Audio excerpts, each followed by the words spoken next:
Hello, everyone.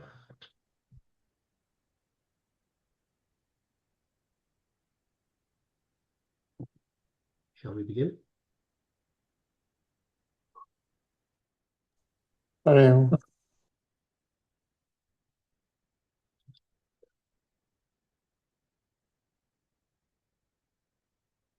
Oh,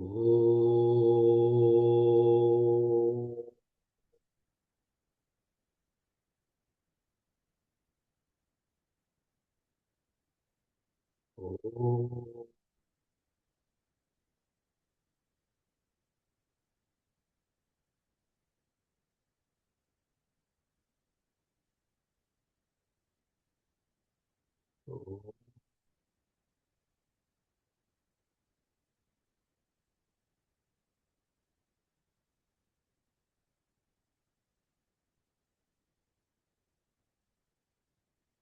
Om Shri Ganeshaya Namaha. Om Shri Saraswati Namaha. Om Shri Gurubhyo Namaha. Om Samasta Kalyani Niratam Karunamayam. Namami Chinmayam Devam Sadgurum Brahma Vidvaram. Om Sahana Vavatu. Sahanau Bhunaktu. सह वीर्यं करवावहै तेजस्विनावधीतमस्तु मा विद्विषावहै ॐ शान्ति शान्ति शान्तिः गुरुरादिरनादिश्च गुरु परमदैवतं गुरो परतरं नास्ति तस्मै श्रीगुरवे नमः न गुरोरधिकं तत्त्वं न गुरोरधिकं तपः तत्त्वज्ञानात् परं नास्ति तस्मै श्रीगुरवे नमः ॐ हरिः ॐ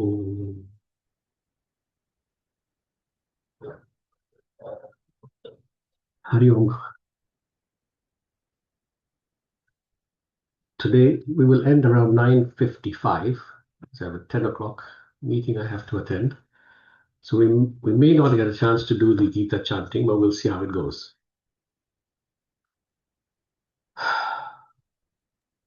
Suresh Uncle, I need to drop in half an hour as well.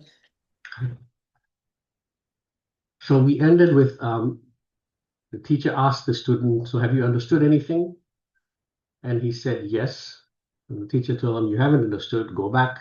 He thought about it, came back and said, Naham manye suvedeti, nona vedeti vedacha, yo nastat veda tat veda, nona vedeti vedacha, which is, I don't think I know it that well, but that does not mean I don't know it. Whoever understands the way I am explaining it has actually got it, which means it's beyond the knower and the known, which means he's got it. The teacher was very happy, and now we move on to mantra number 13.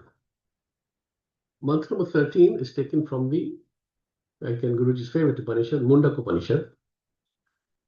Now, this mantra has got 4 lines, but he's dropped the first 2 and it's just taken the last 2 lines. And this is the first line is advice that the Guru gives to the teacher. And the second line is the blessings which the Guru gives to the student. So first line is the advice that the Guru gives to the student, and the second line is the advice, is the blessing which the Guru gives to the student.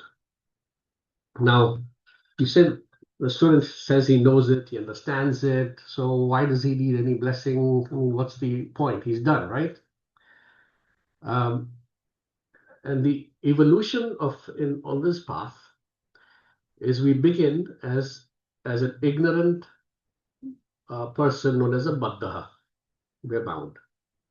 So the ignorant person is one who doesn't even know there's something beyond my daily eating, sleeping routine. At some point, he becomes aware that there must be something more that I need to know. As we did in Yoga Vasishta, Shubha Icha comes. But just the icha is not good enough. He needs to do something about it. Then he does vichar. That's we say is vicharana. And then you fast forward, he then becomes a seeker, known as a jignasu. Meets a teacher, gets the knowledge, and then he says, yes, I know this knowledge. So Guruji explains there are three things. There's the receiving the knowledge, reception, the 3 R's. 2 is the retention of the knowledge. And the 3rd is the recollection of the knowledge. So we've been receiving knowledge for 20, 30, 40 years. How much of it have we retained? And how much of it do we recollect in terms of how much are we able to use it in our daily life upon demand? We do these prayers, Tejasvinavaditamastu.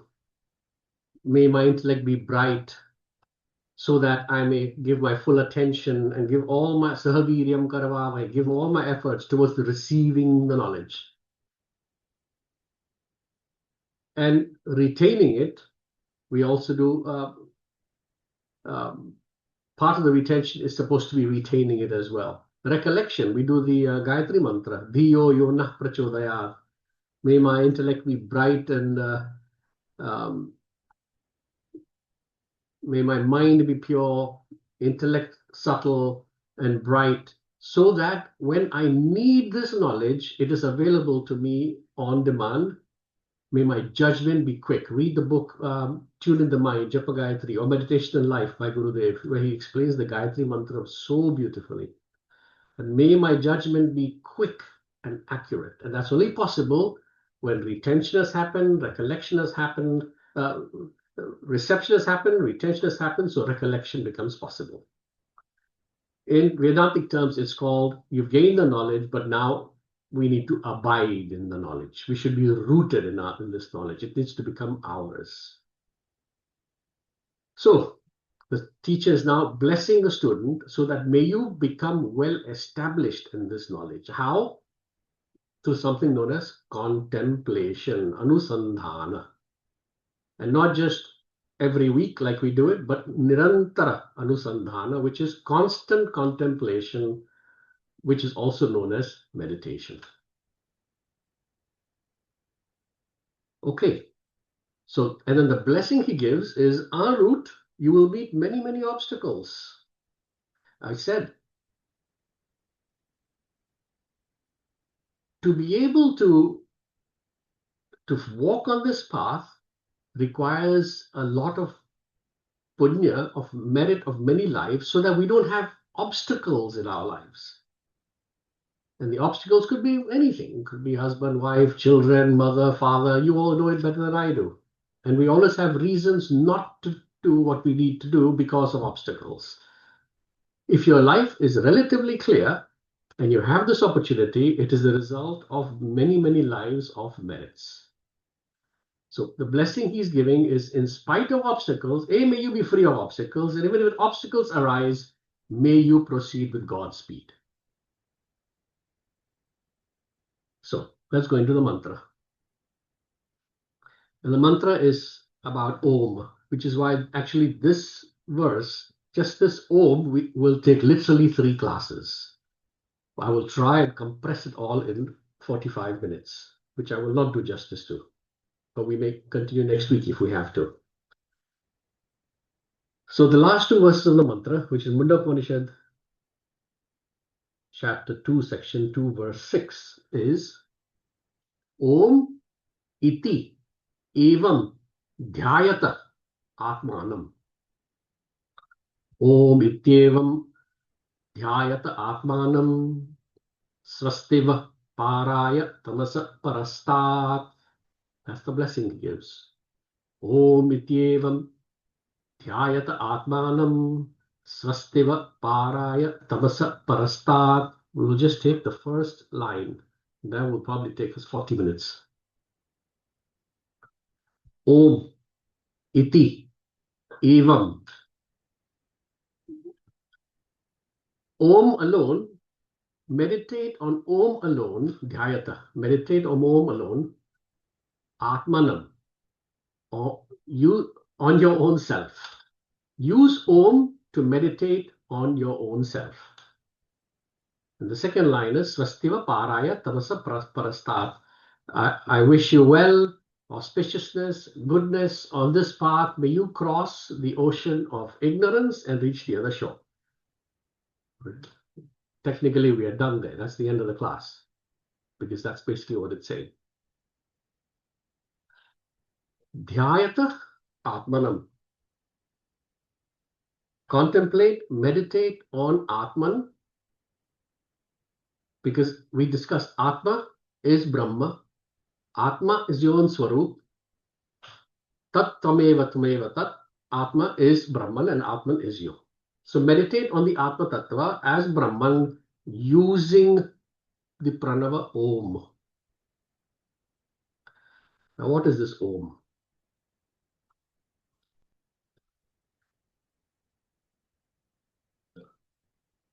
Kapil Gita with the same thing. Pratyak Srotasya Atmani. Meditate on the self. Turn the flow of mind towards the self, towards the Atmani. Om iti evam dhyayata atmanam. Om is the sound symbol of Brahman. Om is known as an Ekakshara Brahma.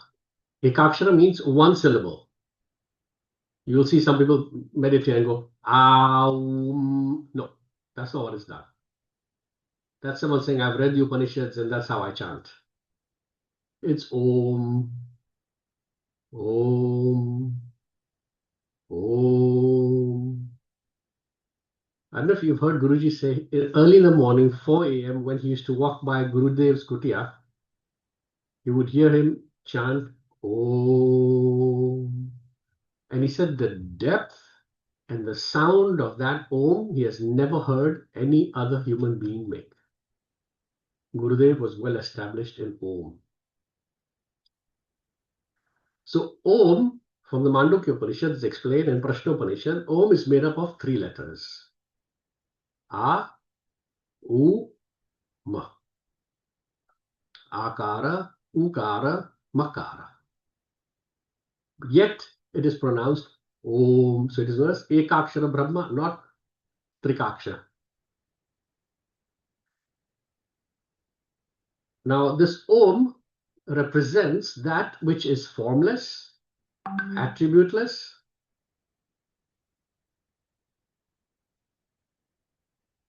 and yet it's the sound symbol that manifests as this entire world. Because of the inscrutable power of Maya, Om manifests as this entire world. So there are 3 aspects to it. The represents the physical, gross world, Akara.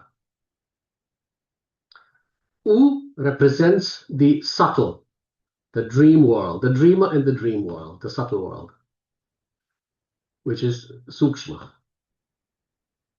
Ma represents Makara, which is Makara, represents the causal state, the vasanas, the unmanifest.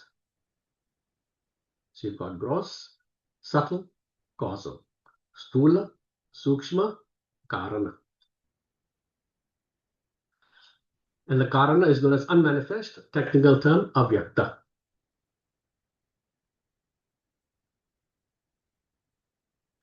So the gross, which is the at the individual state, is the waking state. It is the waker. Identified with the upadhi of our physical body, we become the waker, the Stula Sharira. So represents the waking state, and on a cosmic level, it represents the entire Virat Purusha. The entire world of gross names and forms is Virat. Individual, waker, waking state, identified with the gross body. At the cosmic level, it is identified with the total universe, Virat Purusha. Ukara, the dream state, the subtle state, Sukshma. We are not identified with the physical body in your dream. You're not aware of your physical body, you're not aware of the physical world, but the mind is projecting a dream and a dream world. Identified with the dream and the dream world, we become Mr. Dreamer, Mr. Subtle. The individual mind now becomes the dream mind, the dreamer. Sukshma Sharira is called. And from the totality of the entire cosmos, of all the dream worlds put together, is known as, that's the total mind. The individual mind is the total mind. The total mind is known as Hiranyagarbha.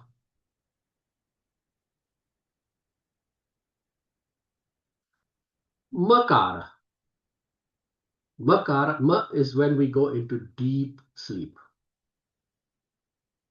In deep sleep, we do not experience anything. We have no identification with the gross body or the subtle body. There's no waking state, there's no dream state. We now cannot even project. But that doesn't mean we've become nothing. Everything goes into unmanifest condition, into its vasana form, known as the Karana Sharira, the causal body, cause of the subtle and the gross body.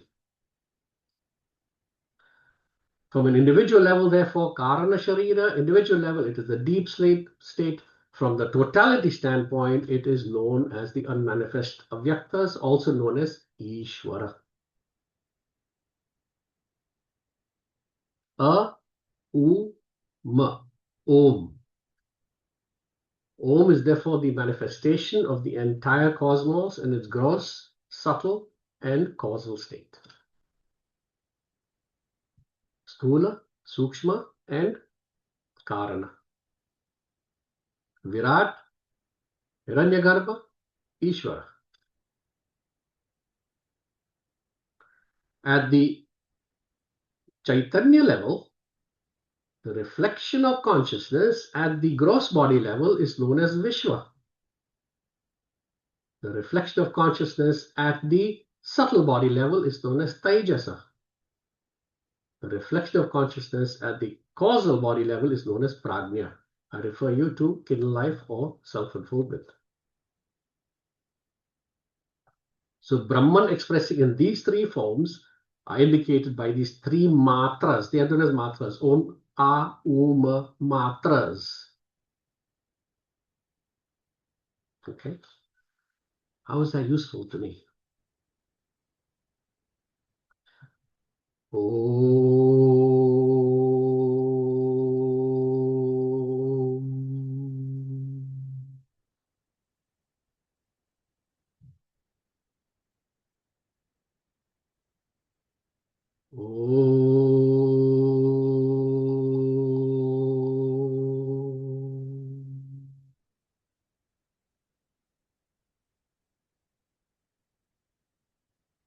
Between the two Oms was an amatra, silence. That silence indicates Brahman.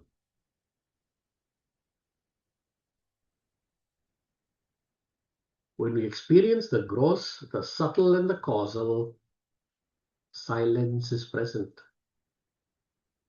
But in that Brahman silence, the gross, the subtle, and the causal do not exist.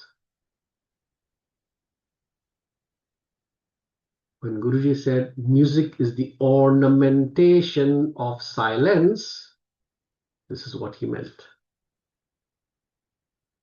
So when we go out all day just yapping away, yapping away, yapping away, watch yourself. We are moving away from our true nature into more and more gross, subtle experiences. Brahman is indicated by that silence between the two Oms. Now,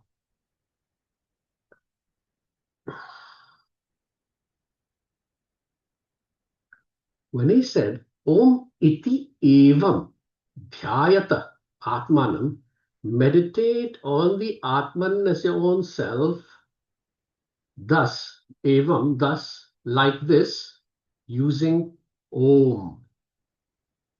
What does he mean?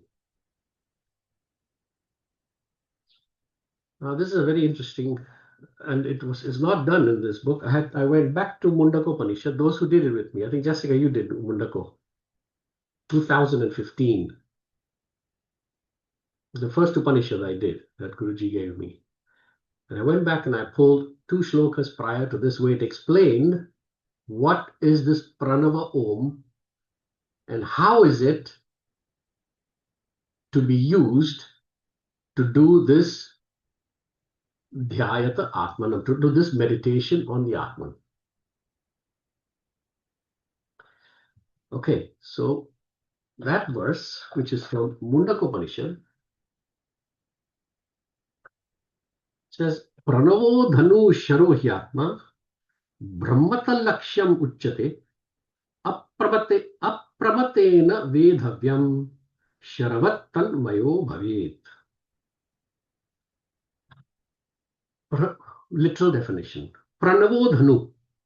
Pranava, the Om, is the Dhanu, the bow.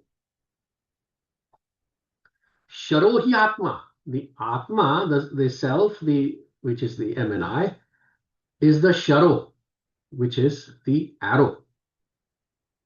The mind and intellect sharpened becomes an arrow. Otherwise, it's a blunt instrument. Brahmatal Lakshyam Uchyate. Brahma, Lakshyam, is the goal. Pramata means careless, inadvertent, chalta hai attitude, inadvertence, pramada. I've always said, Guruji said, pramada vai mrityu. Pramad is spiritual death. Here it says, apramatena, a mind which is not inadvertent, not lazy, not chalta hai attitude, which is focused. Gurudev used to use 3 words always. Mind which is quiet, alert. Who remembers the last one? Vigilant. Vigilant. That was his mantra. Mind which is quiet, alert, and vigilant. What did he mean? Gurudev gives the highest truth in most basic English, and we just rectified it. Quiet, a mind which is sharpened, which is not bubbling with desires. Alert. It is alert to any disturbances from the outside. Do not allow anything external to disturb your mind. Vigilant. Be very cautious of any disturbances arising within yourself. So with alertness and vigilance comes quietude, and that quiet mind is what is known as this Sharo Hyatma, which is a sharpened mind. That becomes the sharpened arrow. This is the most beautiful mantra, which is 2 mantras before this one in Mundaka Upanishad. That's verse number 5. This is verse number 6. Verse number 5 continues. So the bow is the instrument which the Guru is saying, Om iti eva dhyayata atmanam. Use this bow to meditate on the self. What do you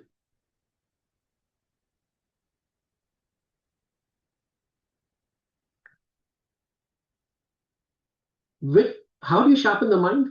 Gurudeva said, quiet, alert, vigilant. But how do you do that? Pranava Upasana.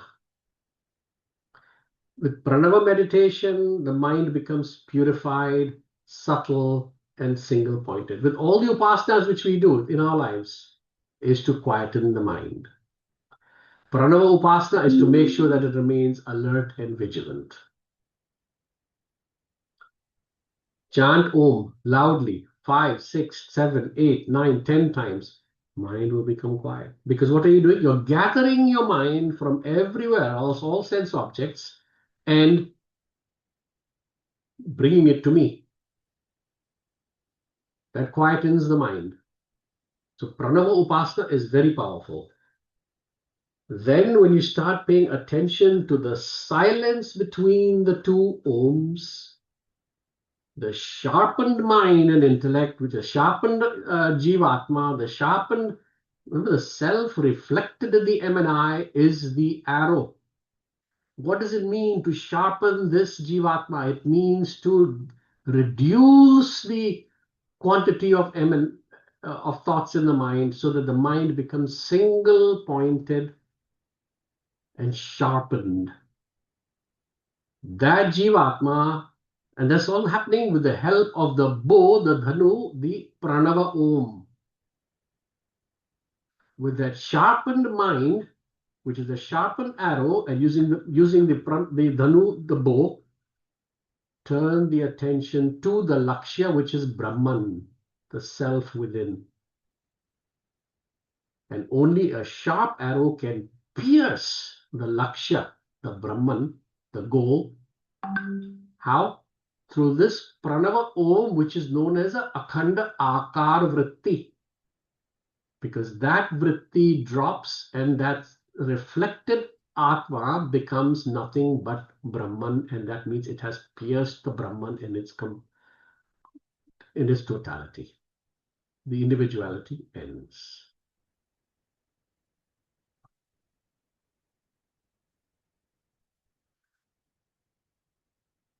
And that culminates in Ayam Atma Brahma, Aham Brahmasmi.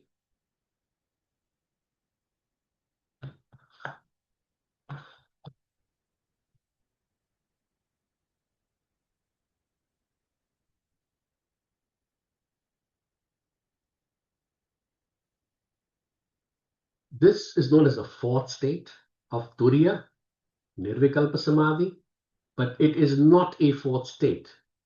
This state is present in all three states. But in that state, those three states do not exist.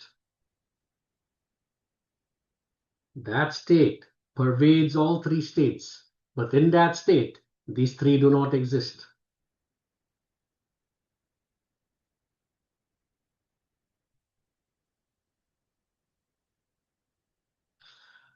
Pranava Om, it is the bow. Brahma is the target. Jivatma, mind and intellect, sharpened by Pranava Upasana, is the arrow. Arrow gets absorbed in the Brahman, which is the goal, by the help of the bow, the dhanu, the pranava, om, the akhanda akar vritti. I've never been clearer in my life than I am today.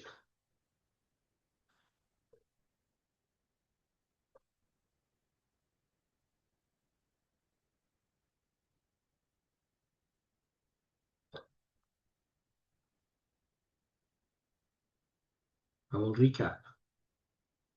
We did this in Sri Rama Gita, so I pulled out those notes. We did Kapil, Sri Rama Gita, Mundako, and now Upanishad Vidyasar. 3 letters in Om, A, U, Ma. Before there was silence, after there's silence. The 3 Deha Upadhis, gross body, causal body, subtle body. Gross body is active in the waking state, subtle body is active in the dream state, causal body is active in the deep sleep state. Akara, gross body, at the individual level, it is known as Stula Sharira, or the play of Chaitanya in this gross body is known as Vishwa. At a gross level, it is known as Virat Purusha, total gross body. U, subtle body. At the individual level, known as the Chaitanya playing at the individual level is known as Taijasa. At a gross level, at the cosmic level, it is known as Hiranyagarbha. Ma, causal body. At the individual level, known as Prajna. At the total cosmic level, known as Ishvara. Silence, Brahman or Atman, indicates that silence. Atman is nothing but Brahman. Atman, conditioned by our upadhis, is the mind and intellect, is the reflected consciousness, with using the bow of Om, sharpen the MNI, so that what's left is that only akhanda akara vritti Om, with that pierce Brahman. And Atman is not separate from Brahman, it's one and the same.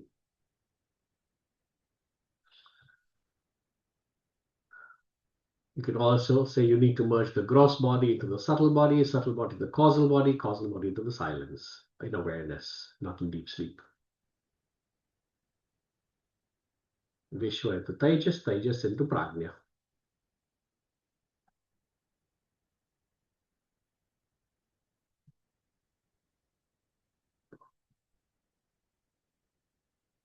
Another level. The gross world is nothing but names and forms. They're actually forms. Each form has got a name. Names are words. Words are letters. Letters are consonants and vowels. And all that is encapsulated in A, U, Ma. Om. In other words, all names are included in Om. So the whole world is nothing but a manifestation of Om as the sound symbol of Brahman. Om therefore represents both the manifest and the unmanifest aspect of the world. Bottom line, chant Om and pay attention to the silence between the Oms.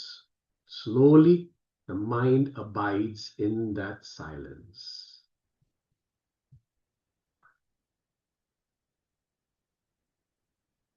I'm going to pause there before I move to the second line.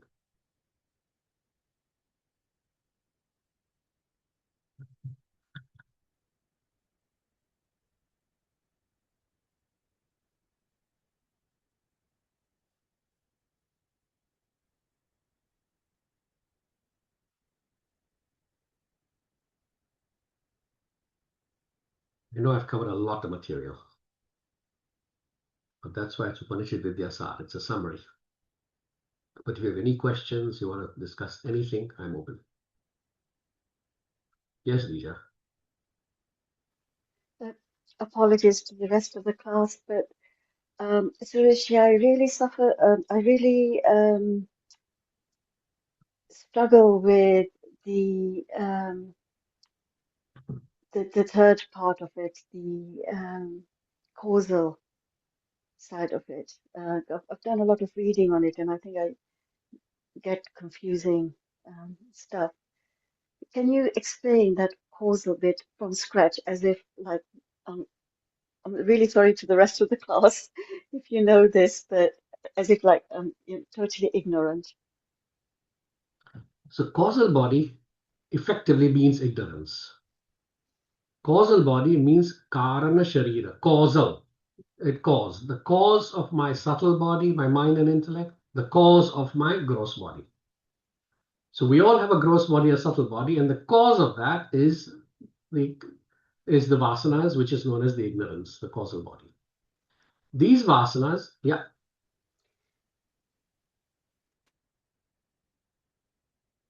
Mute.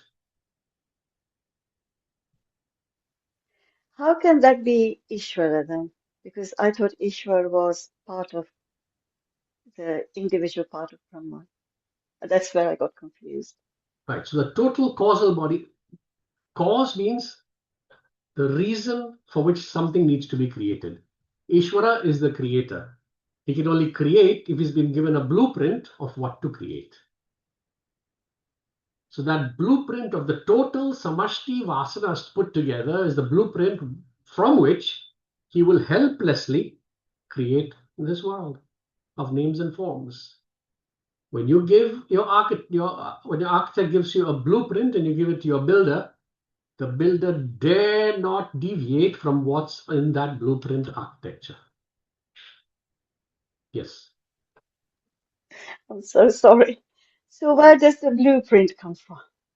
Yes, this blueprint comes from all individual ignorances developed over millennia.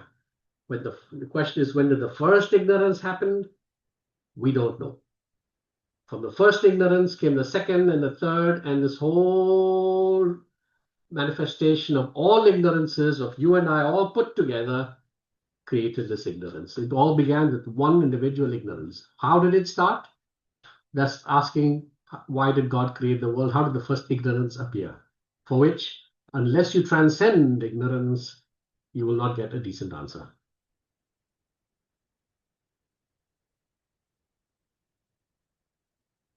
Suresh, can you repeat that analysis you said about the Om, the bow and the arrow?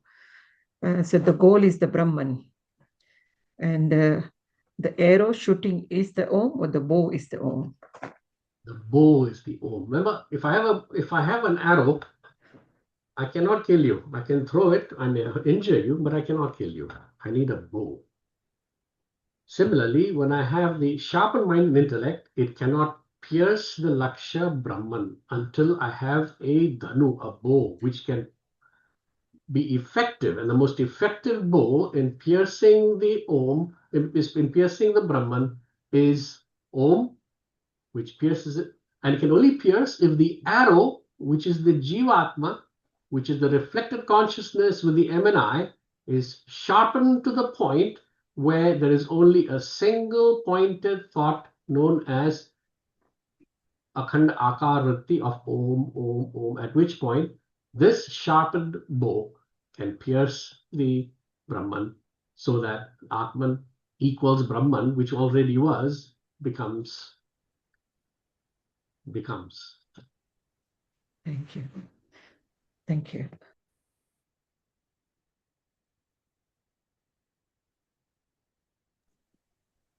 And this, the Akara, Makara, and Okara, when we say we do not use our tongue, that's the only 3 letters. They can be sounded without moving the tongue. That's what it is, isn't it? Good.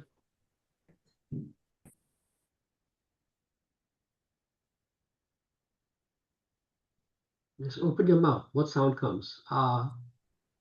As you close your mouth, it goes to oo. And when you close, it becomes mm. It's the most effortless syllable known to man. It's ekakshara, not 3. Hariam. Hariom, Vedhi. Just rewinding a fraction. If Om is the bow and the arrows is the Jivatma, what are we aiming it at? You're aiming it pratyak srotasya atmani. You're aiming it at your own self. Remember, Brahman is in the cave of your own heart. So you're turning the mind's attention from out there inwards towards yourself. The goal. Very, very elaborate selfie then. Sorry? A very elaborate selfie. Let's say that. You're turning your mind's attention towards the self. And it all comes down to purifying the mind. If my mind is out there, it's not possible. If I'm yapping all day, it's not possible. Silence. Turn the mind's attention inward. Sharpen the arrow. Sharpen the arrow. Sharpen the arrow. I remember you said in previous classes that Vedanta is the only thing that tells you how to drop itself. Is that similar to this? Yes, because once you've pierced, you don't need Vedanta anymore. Vedanta is telling you, how do I reach my goal? Once you've reached your goal, why do you need it? Once you become a doctor, why do you need the book that made you a doctor? You throw it away. Well, we do reference it sometimes, but yes. It's because recollection is not there. Yes. So we work on it. We work on it. Reception was good. Retention is good. Recollection will be there. You won't need the book. And then you put it into practice. Yes. You do it every day. When your son comes to you for advice, you don't say, wait, let me pull out my psychology 101. I'll read and come back to you. How do I take a shower? Wait, let me read how I took a shower. It's there. Second nature. Thank you.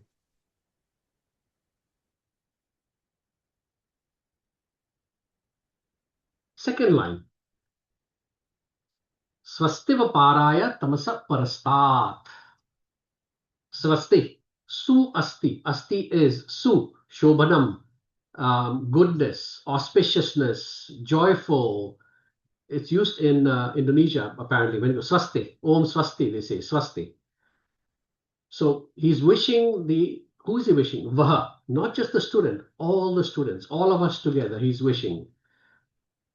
Wonderful tidings, God bless you, Godspeed. May your path, may your journey be joyful and without any obstacles. Journey to where? Paraya. May you cross what? Tamasa, darkness, ignorance. We do that prayer. Asatoma Sadgamaya. Tamasoma Jyotirgamaya. May you cross this ocean of darkness of tamas, parastat, and reach the other shores of light and knowledge. So it's a blessing from the Guru to the teacher. Swastiva Paraya Tamasa Parastat. It's a beautiful one. The Guru is blessing the student. May you reach the ocean, cross the ocean of ignorance and reach the shores of knowledge. Om Ityevam Dhyayata Atmanam Swastiva Paraya Tamasa Parastat.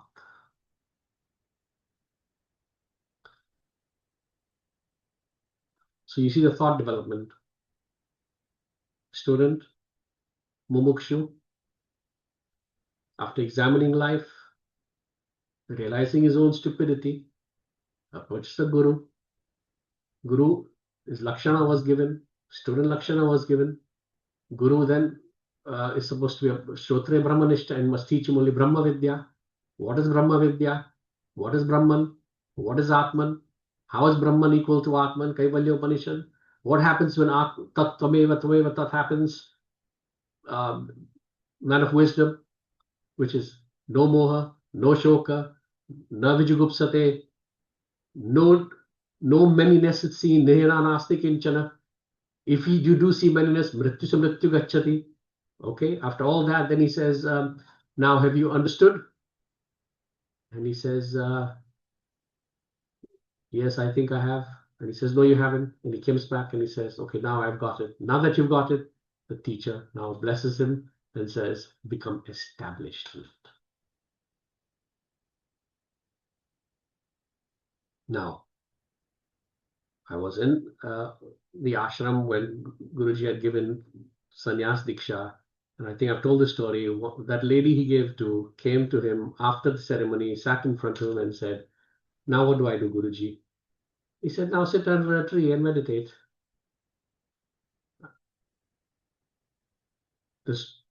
What is the duty of the student after gaining this knowledge? Do they have any more duties? Or are they all done? That we'll take up next week. That will be mantra number 14.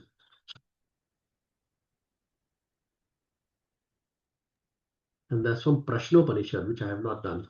Wow, okay.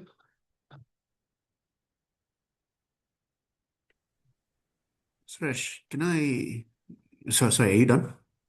I'm done. Can I just check something here? In verse 12, when the student is from Kenopanishad, when he was communicating through words the way he has got it, both as known and unknown. This verse 13 is then described as the teacher is so happy that the student has got it. But Guruji's put gets it in inverted comma. So basically, it is not a realization. It is clarity on the target. Is that correct? See, even when there's realization, there are actually 7 degrees, if you hear Swami Advayananda, and being totally established in it. So he may have got it, but is he established in it? Is the recollection there? The reception and the retention may be there. Is the recollection there? And that being established in that is a different ball game. And that's what, because this blessing he gives, he doesn't say, okay, now you're done. He says, may you reach the other shores. And that's why I'm asking this question, because there's an element of either you know or you don't know, right? So that's what I'm trying to work out here, that actually he doesn't know because he's not Brahmanishta. He's not a Brahmanishta yet. That's basically what we're saying. So where is he? It's a good question. He's more on the intellectual side, but not yet established in the truth. Once you become, this prayer is saying, this blessing is saying, may you become a Jivan Mukta Purusha. May you be so well established in Nirvikalpa Samadhi in Turiya and become a Jivan Mukta Purusha. That's what this blessing is saying. Because, in fact, once they take sannyas, the only job they have is to become established in that truth. None of them are established. None of them. But the purpose of sannyas is only one, to become established in the truth. Okay. Okay, fine. I figured because we're only halfway through, the guy can't be realized yet on the journey, right? What will come next will be very, very phenomenal things. It's quite a garland. We're halfway through. Yes, Vijay. So is the implication that to become established and to make that decision to take sannyas is when you're satisfied that you've done everything you need to do in your life, like in terms of your duties to your family and all that? When do you take the decision to take sannyas? If you need to take the decision, do not take the decision. Okay. If it happens naturally, you're ready for it. As Guruji says, people come and ask me, should I get married? My immediate answer is yes. The fact that you ask that question means you're not ready. You're not cooked enough. Once the world has cooked you enough, you will not have to ask, should I take sannyas? And sannyas does not mean running to the mountains. State of mind.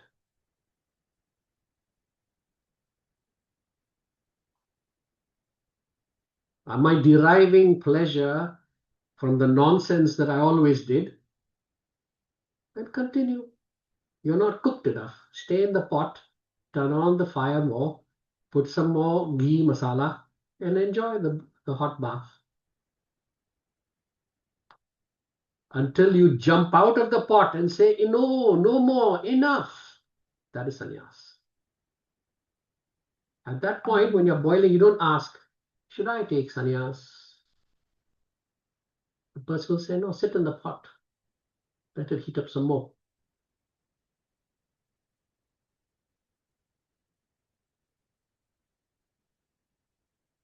When the child drops the doll and starts playing with something else, they don't ask you, should I leave the doll and start playing with a car or start playing with a video game? It naturally happens.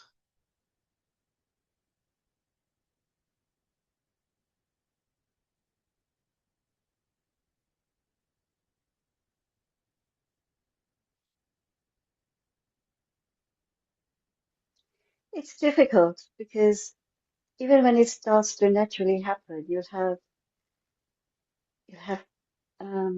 people around you making demands, and at that point you think, is this duty dereliction if I say no? Or you're not enjoying it, but you're doing it because you're too afraid of not doing your duty. Does that make sense? Yes, and that's why it comes by countless punya and blessings and grace, so that in and through even perceived obstacles, this is important enough for me that I need to get out of that boiling pot, here and now, not in the afterlife.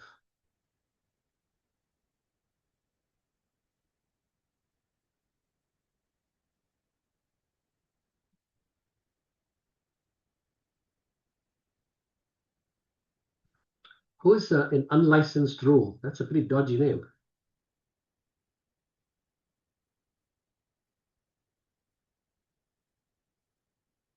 Hari Om.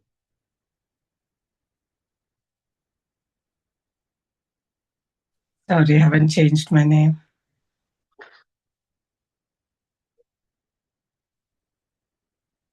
Any other questions?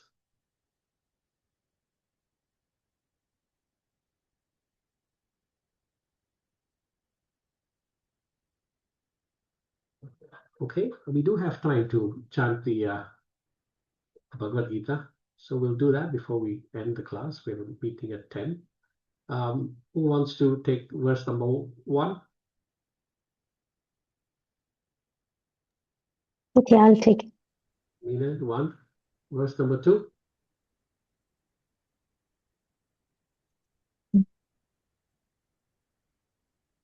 I can go.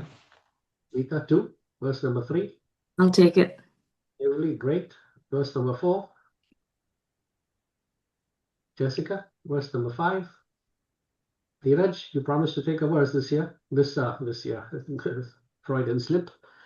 I'll do Romy? 5. I'll do 5 All right, because I said I would last week. let's start.